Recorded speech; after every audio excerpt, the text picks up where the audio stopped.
Hey everyone, welcome back to a new Wizard101 video.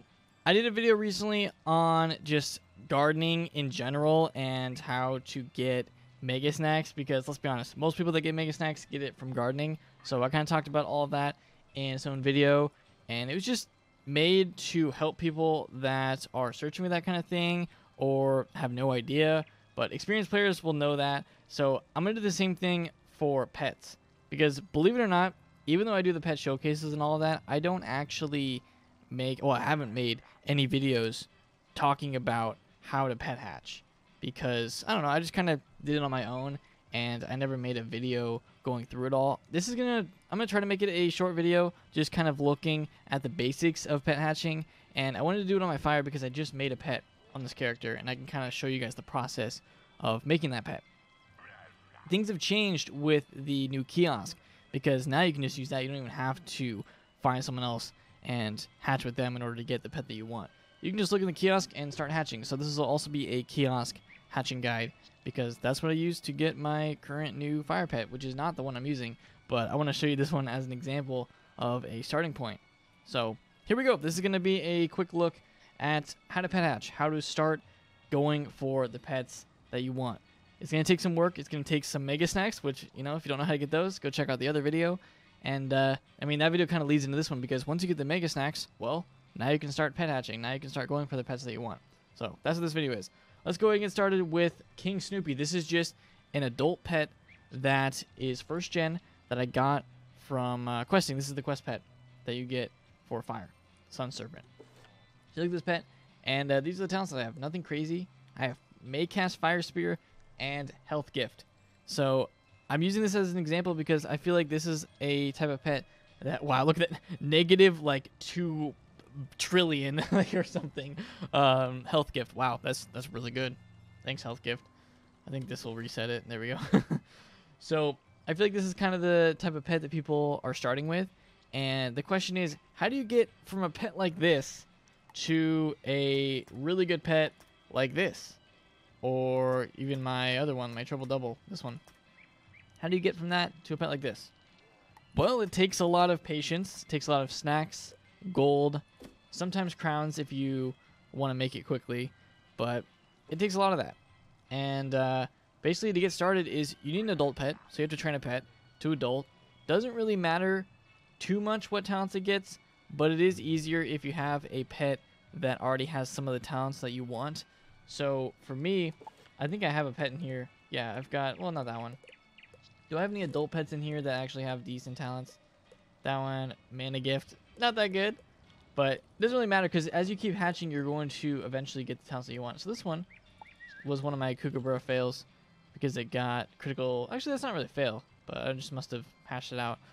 So this could be a good starting point. If you wanted Pain Giver and you wanted Critical Striker, then you could start here, and it would already have those 2 talents at adult, and you just start hatching, which is probably what I did.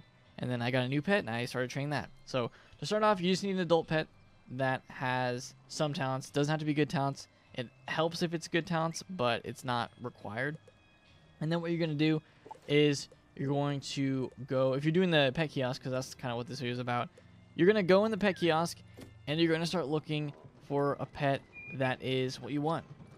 If I wanted a good Sun Serpent, because I'm using the Sun Serpent right now, and I look for that. Let's go over to Sun Serpent. Sun Serpent. If I wanted to train this Sun Serpent to something that's actually good, then I would start looking for them. Oh, here's a crit Sun Serpent. So it's got Striker, Assailant, Critical Striker, Critical Hitter. I wouldn't go for Critical Hitter, to be honest, but this is a decent start. I mean, I wouldn't use that. To be honest, you can be picky with the pet kiosk. You can pick the exact pet that you want. You don't have to settle for something that's not as good. And like this one, Sprightly. I wouldn't hatch for that. Also Sprightly. So you just gotta start looking through these. This one's pretty good. This one has... This is basically... Yeah, this one's really good. So if you wanted what my Kookaburra pet is on my... Actually, this one's... Is Critical Striker 30? Yeah, I think it is. So this is pretty much what my other pet is, but on a Sun Serpent. If you wanted that, you would start hatching with this. Hatch that, and get going. I would look for pets that have high stats, and also pets that have, well, Fire Dealer is a 10% fire dealer. That means it has high stats. So I would look for pets that have 10 dealer if you're going for that, because then you know it's high stats and it's worth it in the long run to try to go for that. Because I got a 10 dealer pet from the kiosk. If you hatch with pets that also have 10 dealer, you'll get it eventually. So here's another good one. This one is hitter though, so I wouldn't say it's that good. But yeah, that's what you do. And then you get that pet. So say I hatched, got my Sun Serpent, and you train it to adult, see what it gets. If it fails, if it gets something like, I don't know, health gift again, then you got to decide, depending on like the stats, which one you want to hatch again. Because if it keeps getting health gift, you don't want to hatch with the one with health gift. If you can never get rid of health gift, if it keeps getting it, you may have to look for a different pet. But, I mean, I could start with this one and be like, okay, I already have Pain Giver, I already have Critical Striker. I keep hatching with a Sun Serpent. Eventually you get the Sun Serpent back, and then you go for the talents. So if you keep getting a talent over and over again at adult or whatever, you might want to think about backtracking. If you're just starting and you keep getting that, then maybe look at a different pet, because there's some talents that pets just keep getting over and over again. It's hard to get rid of. So if you run into that, you gotta just backtrack a little bit. Take a step back from whatever pet you have. So that's one good tip. Another one is, as you start to train this pet, you're going to get to kind of some milestones, basically checkpoints as you go. And when I was training my pet, my new Kookaburra pet, this was one of those milestones. It doesn't matter what the stats are. I was only caring about the talents. This pet was at Ancient, and it has 3 talents that I want, which is good. Some people, their first checkpoint is getting just 2 good talents, which was what I had back in this pet. This is also kind of that checkpoint. So you want these backup pets, and what you do is you take this pet and you hatch it out with the pet that you want in the kiosk, and then you train that new pet and you keep this one, because this is your backup. This is your safety net. If this pet fails, if you train this pet and it fails and it gets something bad at Ancient, then you don't have a pet to hatch with. You don't want to keep hatching out the pet that has a manifested talent that's bad.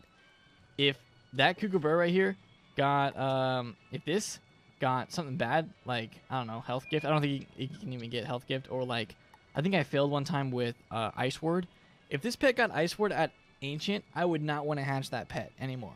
If your pet fails, I recommend deleting that pet, because that talent is going to stick around and it's going to be hard to get rid of. So you want to keep hatching the pets that have the talents that you want. The only part that I say you don't need to do that is when you're just starting out and you have, you know, whatever talents.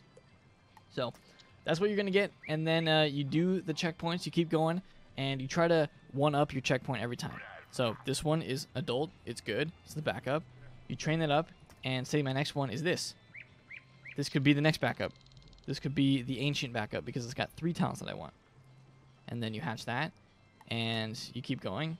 And eventually you'll get to your epic backup, which means you've got a pet that has 4 talents that you want at epic. Then you got to make the decision. This is where it kind of gets hard.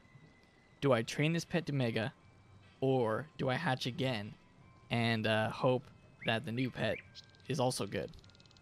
That's where you got to make the decision. What I did was, for my Kookaburra, is I had a pet. I had this backup pet, Ancient backup, and then I had this pet, had 4 talents that I wanted. It was my epic backup pet, but I hatched it, and then I trained it to mega, because I'm like, you know what? I feel like this pet could get what I want, and then it did. And that was Dr. Pepper. He got everything I needed. This was the backup hatch. I took this pet at epic, hatched it again with another pet that I want, and this one actually had, let's see, I'm comparing the stats here. See, this one actually has better stats, but it doesn't really matter because I already had the 10% dealer, which is what I wanted. So this is my backup. This pet is also pretty good.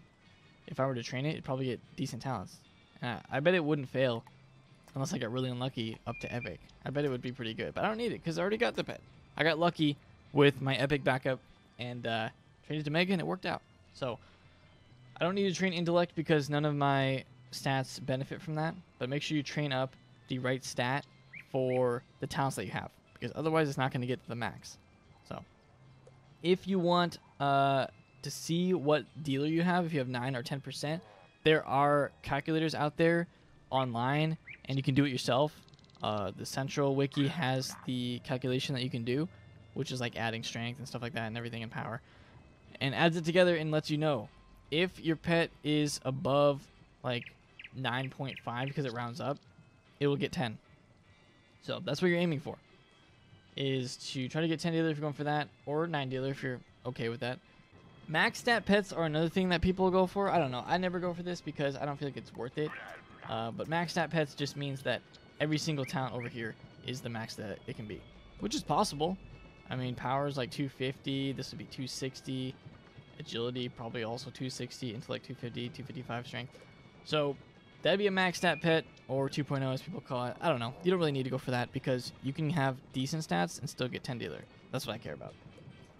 If you want to go for a pet like my Storm pet, which I guess I should just switch over to my Storm and take a look at it. If you want to go for a pet like my Storm triple double that has the Mighty Jewel, then you're basically going to need 10 dealer. And where's Zeus at? He's in here somewhere. Not Sparky. Maybe he's at the end. There he is. If you want a pet like this, you're going to have to make sure that the stats are pretty close to... I mean, I feel like my pet can still get the 11 dealer, right?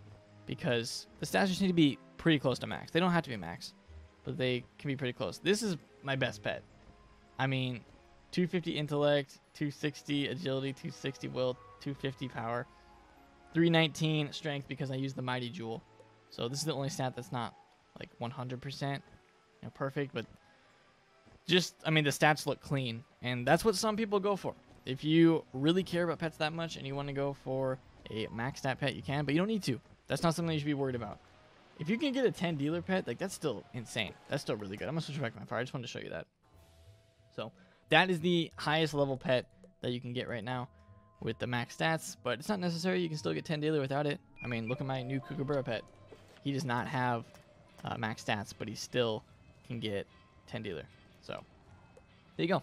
Just look for that in the kiosk and keep hatching. Do the backup hatches as you continue. You can even use hatching peppers now to get the free hatching, free Perot potion to reset your timer. Make sure you do that if you have pets that are in the kiosk for people to go and hatch with. I think I have enough peppers on my other character to be able to make one of these. But yeah, these are really good. These will save you some crowns. This one saves you 400 crowns. So that's really good. I would buy those if you have enough and you need a reset. So those are basically the tips in you know, a quick short tutorial on the basics of pet hatching. And I just wanted to show you guys that because that's how I made my new Kookaburra pet. Let me just equip him because I'll actually be using him.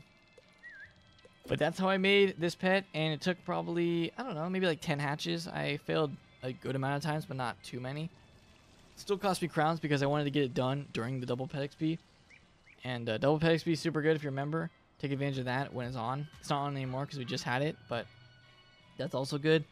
And if you just keep trying, you'll eventually get the pet that you want. You just need to do it in the right way so that you set yourself up to get the talents that you want.